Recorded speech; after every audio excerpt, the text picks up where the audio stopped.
Hello and welcome to Detroit, Michigan. My name's Chris Behan and I'm here to take this little car behind me from Detroit Motor City, the headquarters of the Ford Motor Company, all the way back to San Francisco, where they filmed the commercial for the car nearly 20 years ago now. Top Gear named this their Car of the Year in 1997. It's still striking to look at.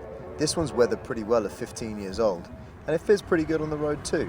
They're in abundance, they're super cheap, so what's the catch?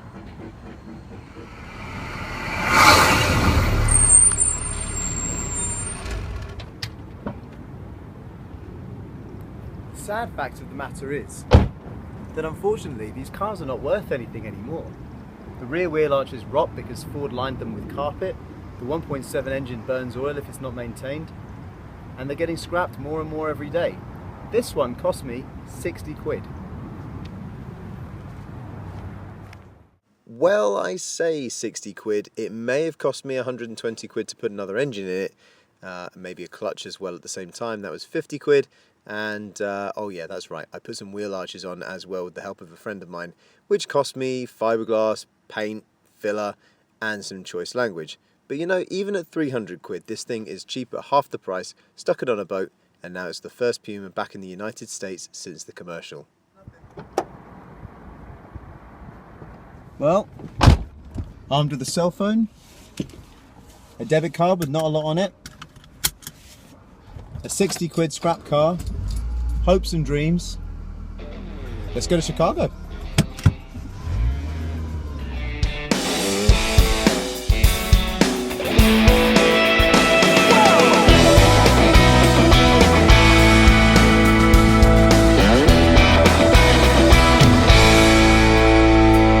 At the first sign of the morning light, Old Glory's in the sky.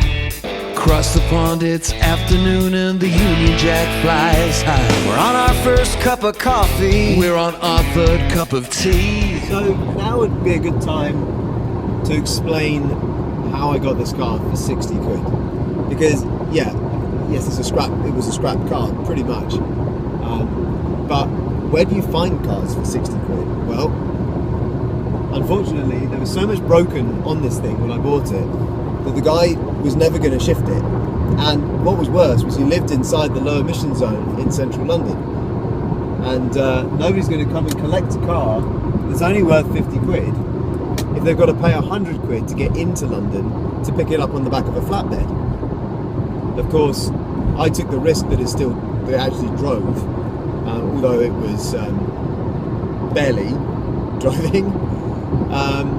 And yeah, I took the guy down to £60 from £180, much to his dismay, and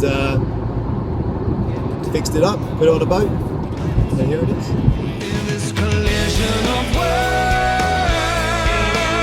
watch the new day dawn on a distant shore. In this collision of worlds, oh, you can't sit this out no more.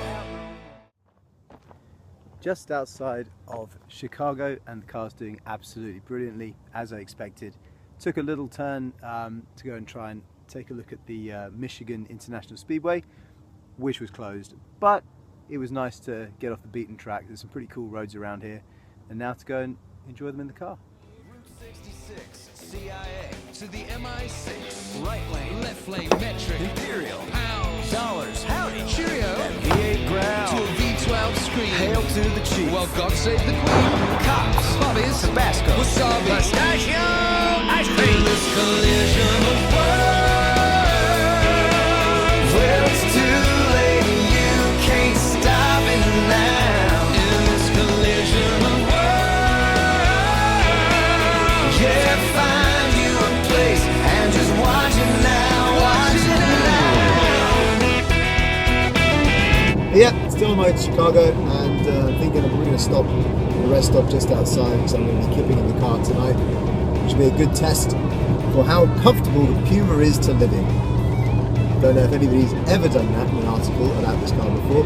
They normally just talk about how wonderful it is around corners and how the fuel flap is a bit flimsy, and then it's a Fiesta underneath.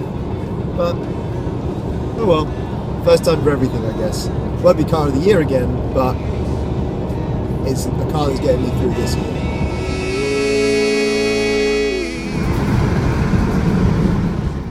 Somewhere just over the state line on the inside of Indiana, it was time to make my bed in the back of the car and work out just how comfy this little car was to sleep in. Well, I have my sleeping bag, my egg crate, a pillow, 2 pillows, and I'm 5'7", so I just fit.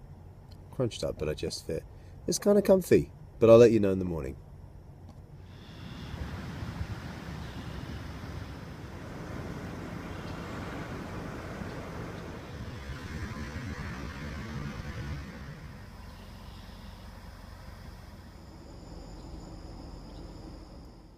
Well, provided you don't need to straighten your spine,